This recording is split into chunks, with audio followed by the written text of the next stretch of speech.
Station Houston, are you ready for the event?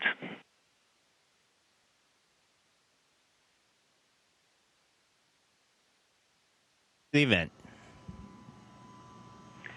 CBS News, this is Mission Control Houston. Please call station for a voice check. Station, this is Bill Harwood, CBS News. How do you hear me? I hear you great, Bill. How do you hear me? Loud and clear, Jack. Thank you very, very much for taking a few minutes to chat. I know you guys have been busy up there. I do enjoy your tweets. I saw some fun shots of you and Peggy decked out in all of your 4th of July regalia. Did you guys do anything special besides just the photo shoot?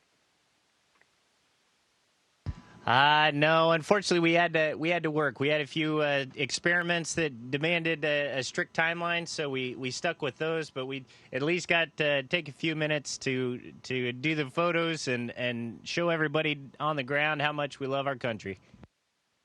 Well, I appreciate that. I really enjoyed the video you sent down too. That was pretty cool. But what your comment just leads right into my next question, which was, before Peggy was added to the crew, you were looking at a fairly long stretch this summer with just you on board to carry out U.S. research. So how much has it meant to have Peggy up there during this period to help out with the science, and how busy have you guys been with research? Oh, we've definitely been busy. The SpaceX Dragon, SpaceX 11 came up with 6 tons of cargo and mostly science. So from the moment it docked on about the 4th or 5th of June until it undocked a week or so ago, it was a sprint. We were definitely doing a lot of science to get all of that body of work complete, and then get all those experiments and samples back to the ground for further study. So it's definitely been busy. And as far as having Peggy on board, I call her the space ninja because, she has more experience than any U.S. astronaut on orbit now. And she's just a ninja. She just floats all over the place, knocking out tasks, and it's great to have her up here. She's definitely worth more than having just one person. She's like having 4. So I kind of feel like we had 4 or 5 people working on science there for a month, and we were able to get it all done. Well, I was going to ask you, as an old fighter jock like you, how is it having a researcher on board? Has she turned you into a scientist yet?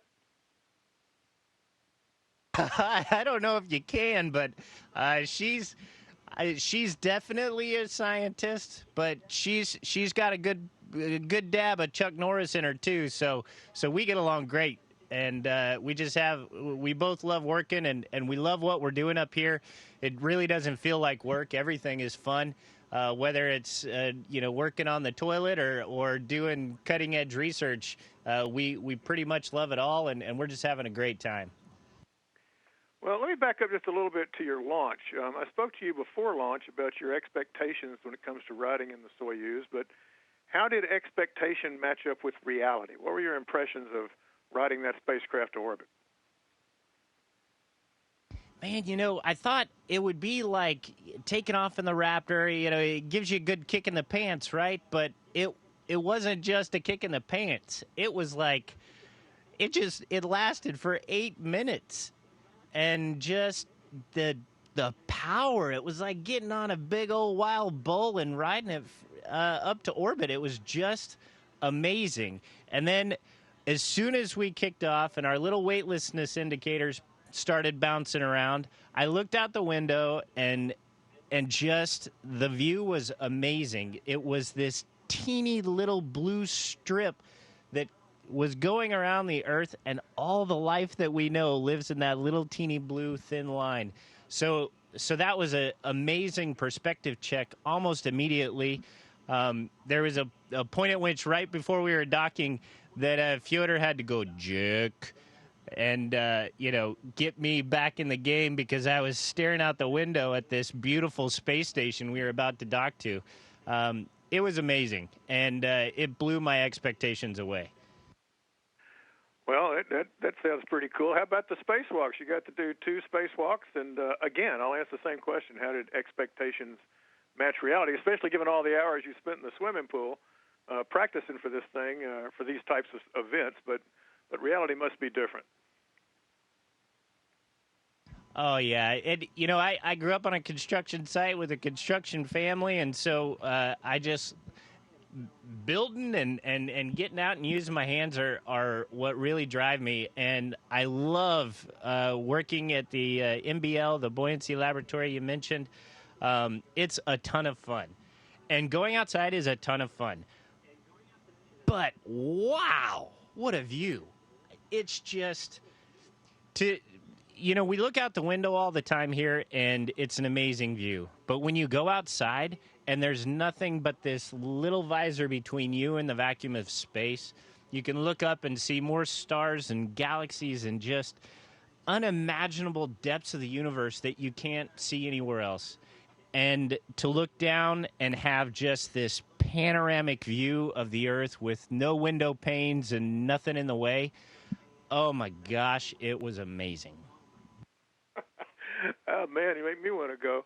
Hey, you're about halfway through. Well, let me back up. You're talking about having that space helmet between you and the vacuum. Is there anything scary about it, or are you guys so trained that that's not even a factor?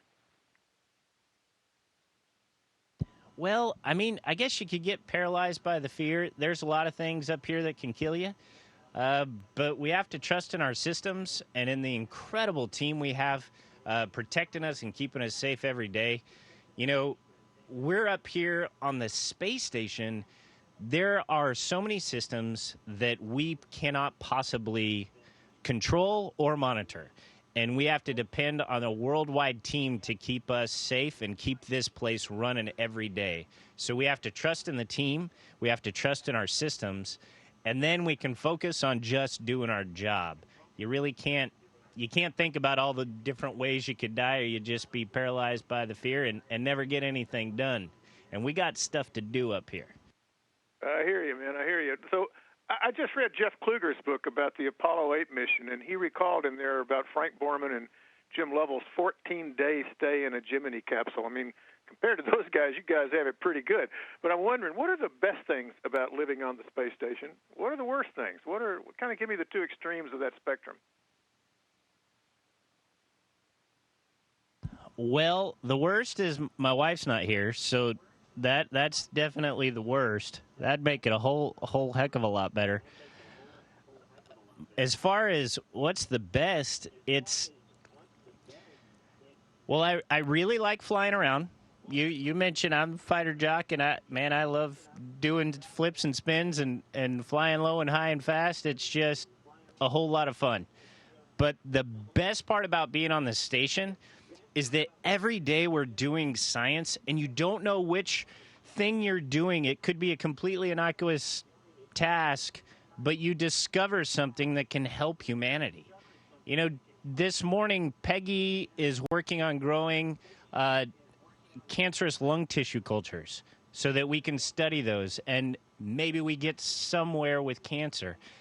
In the other room, about 20 feet from me, we're looking at a new capillary action CO2 scrubbing system with no moving parts.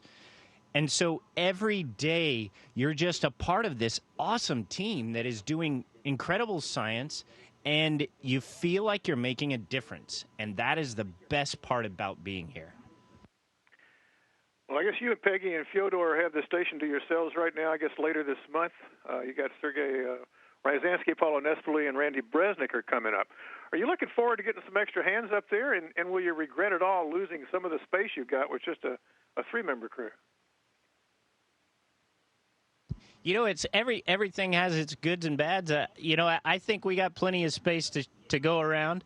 And I am excited about having a full complement of people up here that can really utilize this amazing laboratory. This will be the first time where we have 4 USOS, so we'll have 3 Americans and an Italian, Paolo, working on the U.S. segment on science. 4 people, that's crazy talk. And I am super excited about how much science we're going to be able to get done with all 4 people. So overall, it's awesome. Cannot wait for them to get up here, and cannot wait for the discoveries that we make together. Well, let me ask you one last question before I sign off. All work and no play makes Jack a dull boy, and I know the Broncos aren't playing quite yet. So what do you guys do for entertainment up there? Well, I just took a picture on Friday. I'll send it out on Friday. But we started on Friday nights watching movies. There's actually a projector, and we have this like makeshift screen that we put on the ceiling. And then Peggy made these like bungee lounge chairs. So we kind of sit in the bungee lounge chairs and look up and watch the movie. But most of the time we're taking pictures or looking out the window or calling family and friends. So we keep, busy on our free time as well. Well, hey, listen, thanks so much for taking the time. Have a great rest of your increment. Look forward to seeing you back on Earth in early September, and have a great day. Sounds great. Great talking to you, Bill. Station, this is Houston ACR. That concludes the CBS News portion of the event. Please stand by for a voice check from WBZ Radio. Items found in one of 2 bags he allegedly had with him.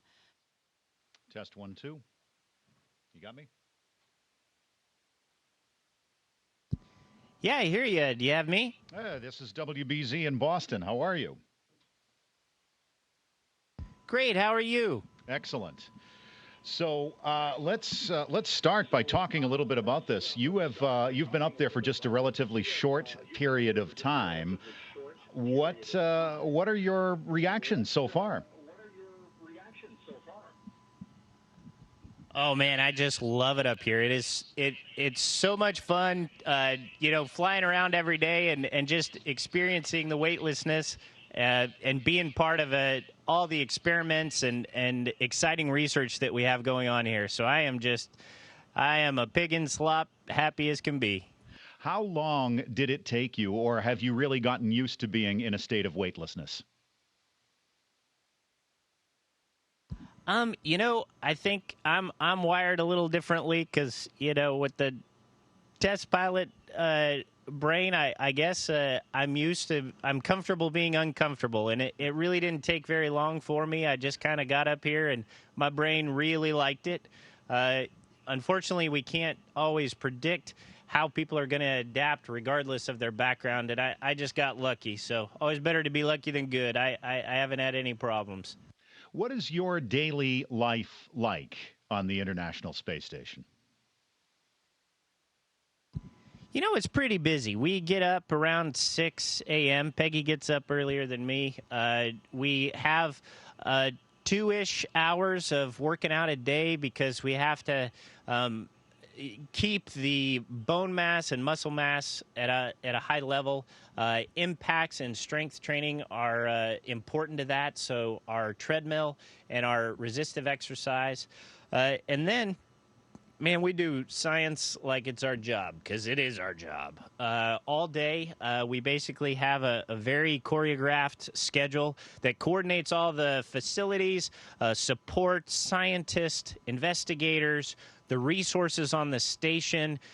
Some need this power or this refrigerator or this microscope.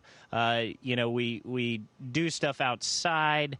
So it is this just symphony of resources that are choreographed on the ground by mission controls in Houston, Moscow, Huntsville, Scuba, and Munich. And it's just a whole lot of fun that every day is different. You're working on different science or maintenance activities every day, and it just keeps you on your toes, and it's just a whole lot of fun. All right, thank you, CBS News and WBZ Radio. Station, we're now resuming operational comm.